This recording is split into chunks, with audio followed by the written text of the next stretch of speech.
Good morning, happy Tuesday, wherever you are. It's not so sunny in San Diego, and we had some fantastic storms last night. So the air is beautifully clear today. Hello, hello, hello. Today we're going back to numbers. Our value series, which has sort of morphed into something way bigger than I ever imagined. In fact, I just did a couple of episodes about the value of numbers, and I can't remember what the next one was. Has morphed into something enormous, and we're going back to our roots now today because we're going to talk about numbers again. One number, the number 2. Why is this important? Well, if you've ever read David Allen, you will understand why. The number 2 is really important. 2 minutes. What can you do in 2 minutes? So this is how it all works. David Allen, a long time ago, I mean like 15, 20 years ago, maybe even more, because he updated it, 5 years ago, something like that, wrote a book called Getting Things Done, right? And the idea behind it was that your mind is not made as a storage device. It's designed to process information, be creative, and come up with lots of gorgeous ideas that you can turn into an amazing life, whether you run a business or not, right? Doesn't matter. This isn't about business. This is about life. The problem is we use it as a storage device, right? That is not the best thing for it. So what we need to do is find somewhere else to store the information, which clogs up our heads, so that our creative juices can get rolling. Now, I've heard people complain about this book because it's not geared to setting goals and having priorities and things so much. That's a different subject. That's one of my other favorite subjects. But that's not what it's about. This is about achieving stuff, getting stuff done. The book is called Getting Things Done. There's an older version, there's an updated version, which is sort of updated for the digital age and so on. But I'm going to go back to the principles. The method you use is irrelevant. If you're using digital tools, if you're using paper, analog tools, some people combine both. A lot of digital people in the modern age still like paper for various things. Some people still receive their bills by mail. If not, it's electronic. The principle remains.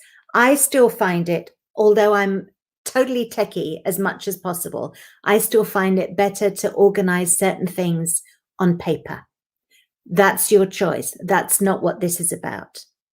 This is about freeing your mind so that it can be creative, which means come up with ideas, solve problems, de-stress, allow you to enjoy yourself a bit. If you've been following me for a long time, you know that my main focus is on making your life as simple and as easy as possible.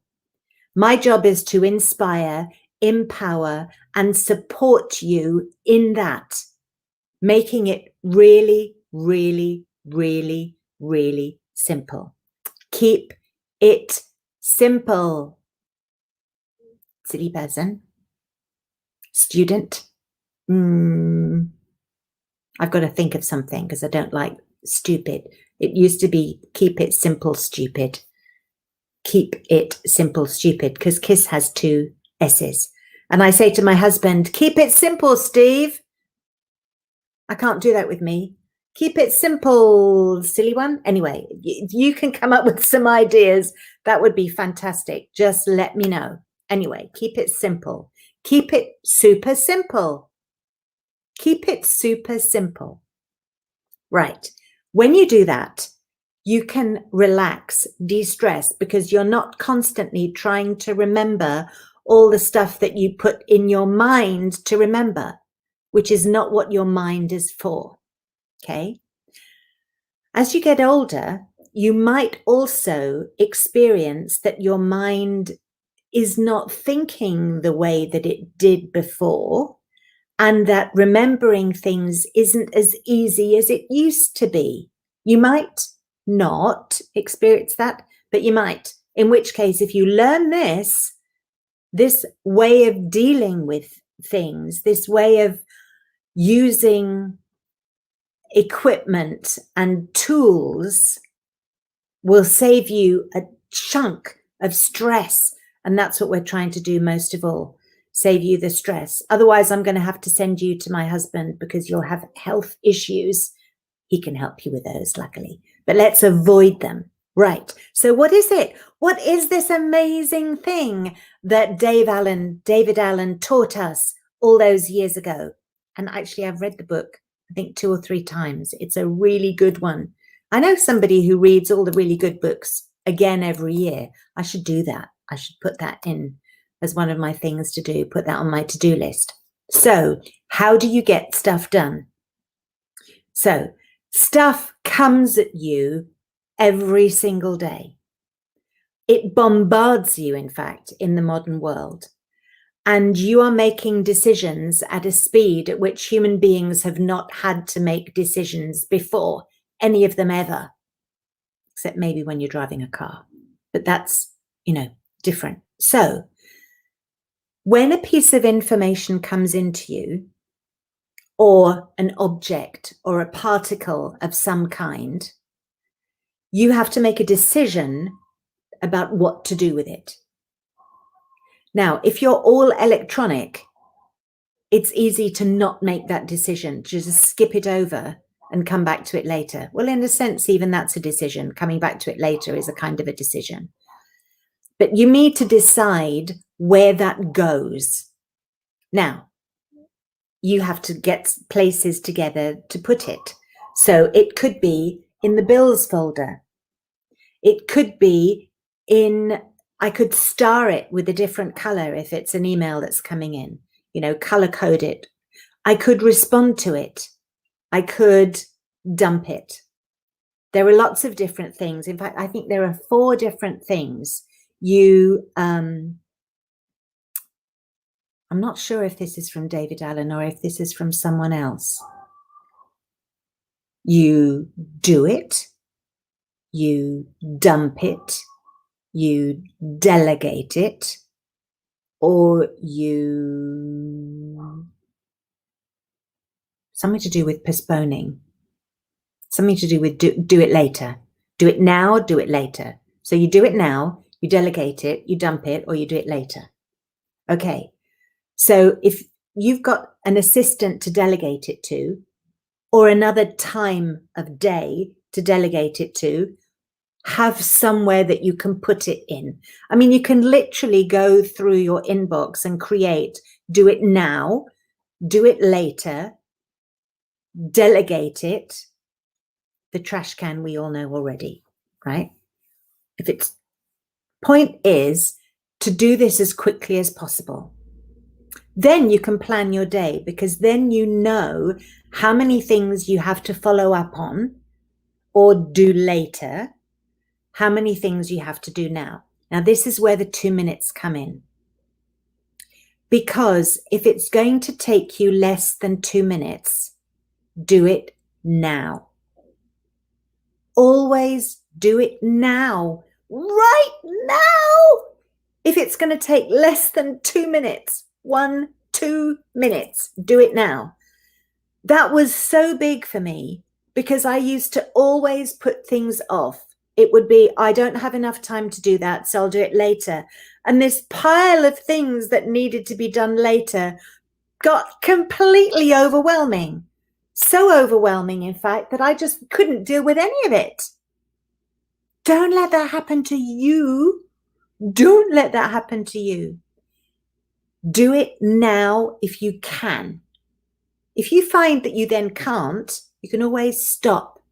Especially if it's something like composing an email reply and you find that you need something, it'll sit there and wait.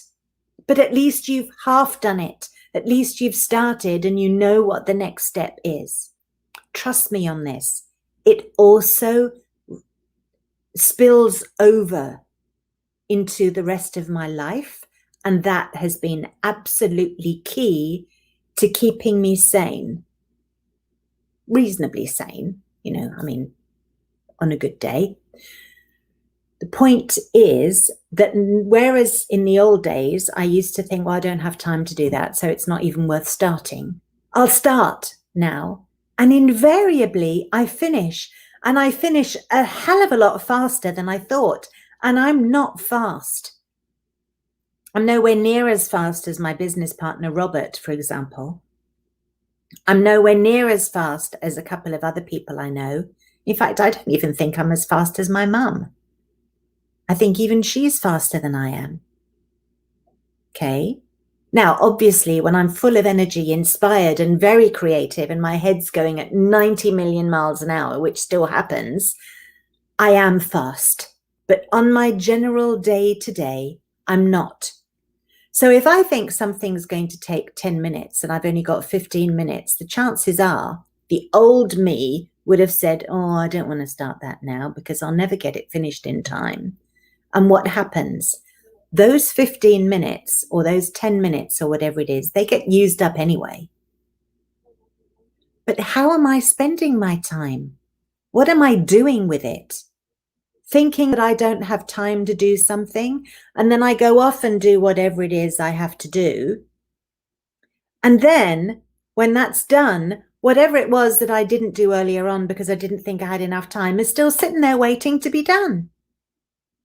Okay, I'll give you an example. A classic example is folding clothes. My family don't have many clothes, at least I don't think they do until I see the piles of laundry. Now, most of us do our own stuff most of the time or some of the time, but somehow it seems that the folding is always down to me.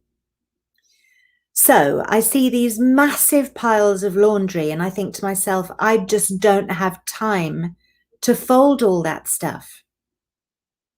I've only got 10 minutes till I've got to be somewhere. I've got a meeting or I've got to do this or that or the other. But that's actually a lie. And since I've been following the principle of if you've got 2 minutes, do it, that whole thing has changed the way I think. So now if I see a pile of laundry, I'll start. It doesn't matter if I don't finish it. I have started it, which means I did something productive with a few spare minutes of my time that were floating around. Okay? Now, something else came out of this, actually, which is less to do with work and more to do with just being at home and running a household. But it's things like when I've made a cup of tea and I make it in a pot with a tea bag or with fresh tea, either way. And I know for sure I've definitely just squeezed the last cup out of it. I have a choice. I can put the teapot down, let it go cold and clean it later, or I can keep it in my hand, which is where it is already, throw away whatever is inside into the bin, which is a few steps away, rinse it out under the tap and put it up to dry.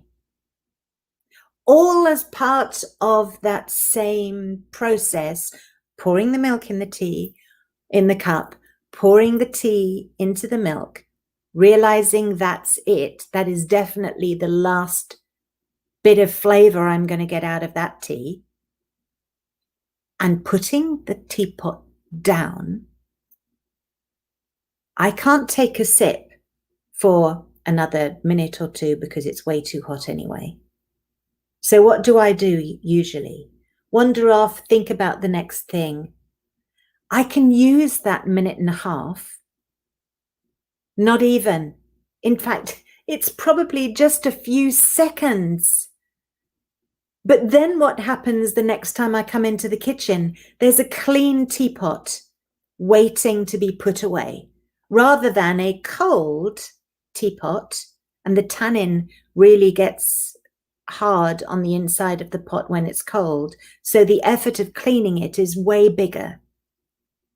and the tea bag or the tea leaves that I still have to throw away anyway. So now I have to start again because it's a new cycle of action rather than the completion of the previous cycle of action. And that has filtered through into so much. And there's no stress, because there's no stress coming into a kitchen where there's a clean teapot. There's no stress looking at an inbox that's been sorted into what I need to deal with now. There's no stress looking at a list that says, this is what you have to do for the next hour. You need to do this, this, this, and this. You need to handle this particle, that particle, and the other particle. It's so much easier to get through the day, to not be stressed. Now, what does that mean? That means I've got all this extra time, all these 2 minuteses that I've saved here and there, or these 10 minuteses, or 5 minuteses, or 30 seconds, which allows me to breathe, or to create, or to make something, or to reorganize something. Okay? 2 minutes is absolutely essential. 2 minutes. 2 minutes here, 2 minutes there. Trust me on this. Go get the book. It's called Getting Things Done by David Allen. It doesn't matter if you read the old version or the new version. Subscribe to his email list. He's got lots of tips. But even if you don't do that, just remember this. Organize everything that comes your way, every piece of mail, everything, and do it right now. I have to walk out of my house to the mailboxes to pick up my mail. I then bring it into the front patio part of my house where there are the 2 huge wheelie bins for the recycling and for the trash. I walk right past the recycling bin and then I go into my house. Now, if it's raining, which very occasionally it is, I get into my house. I then go sort the mail immediately if I haven't already sorted it by the time I get there. But we're working on the basis it's raining. So my mail is under my jacket or under my umbrella and I'm running into the house. So I sort through it. What do I need to open and what's junk? The junk goes right in the recycling bin. Now, if it's a nice sunny day and I'm walking, which it usually is, and I'm walking back to my house and I'm taking my time and I might have the dog with me, I'm looking through the mail I've just picked up to see what's in there. So I know before I get to my gate what is rubbish and what isn't. And I can throw that in the recycling bin as I walk past it, because that's barely any extra effort. And then I know that what I'm taking into my house is actually what I need to deal with. Okay, I don't have an automatic spam filter on mail that comes into my post box. Now, if you're in the UK and it's landing on your doormat, same thing.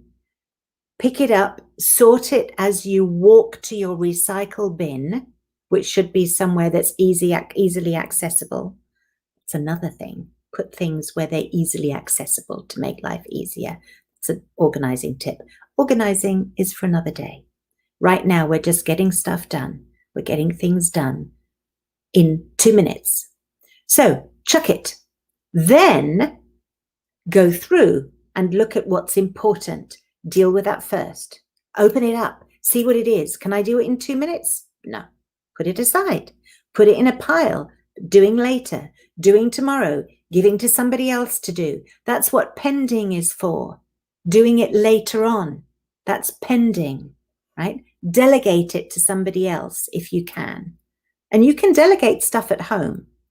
If you can't delegate stuff in your business, that's okay. That day will come. Get used to the process. Delegate it to your other self. Okay, because when it's just you, you are every role. You fulfill every role in your business, right? You're the CEO, you're the COO, you're the CFO, you're the CVO. Okay, that's the Chief Visionary Officer. That's the person who has all ideas. You're the CMO, marketing, right? You're all of those. So delegate it to the CMO or delegate it to the CFO. And then when you've got your CMO hat or your CFO hat on, do that then. Okay, have different folders, whether they are on your desktop. And I do recommend you put them on your desktop because it's easy to deal with things then. And give them the titles of the post, because when somebody comes into your organization and they take on that role, that they know that folder is for them because that's their hat. That's their role. Anyway, I'm getting away from the original subject. If you can do it in 2 minutes, do it now. Even if you think you don't have enough time to do it, start it. Once you start it, you will probably find it does not take as long as you thought. That's really important. You'll probably find it does not take as long as you thought. And if it does, and you run out of time, big deal. At least you've started. You know what there is to do. It will get rid of the clutter in your mind, which is affecting your life and is bringing you stress and overwhelm. Trust me on this. If you do the 2 minutes thing, if you get stuff done and use the magic 2 minutes, your life will be completely different. Now, my mouse is not working, so I have to use my arm here. If you want help, if you need support, email me. Oops, what have I done there? Okay, email me, right? Andrea at My Home Biz Tips. That's not it. Oh, these things are all moving around. There. You want to book a time to see me? Go to calendly.com, right? Andrea Kuchin. Book a time to speak to me on Zoom or just on the phone. It doesn't have to be. So you can email me there, Andrea at My Home Biz Tips. You can even go to My Home Biz Tips and fill in the contact form, right? That'll come through to me. You can go to Calendly and book an appointment to talk to me or to Zoom with me. So if you want to show me what you're doing to see if I've got any ideas about how you can make it better, do so. And this isn't a way of persuading you to work with me. It is not. It is an opportunity for me to inspire, empower, and support you, making your life simpler and easier. Okay, that's it. That's all I wanted to talk to you about today. And I'll be here again next week. Maybe I'll find something else of value to talk about. And if there's anything that you want me to talk about that you think, oh, I'd really like to hear about that, reach out to me. My name is Andrea Kuchin. My email address is Andrea at My Home Biz Tips. Now I'm looking for the closing titles so that I can close out the show.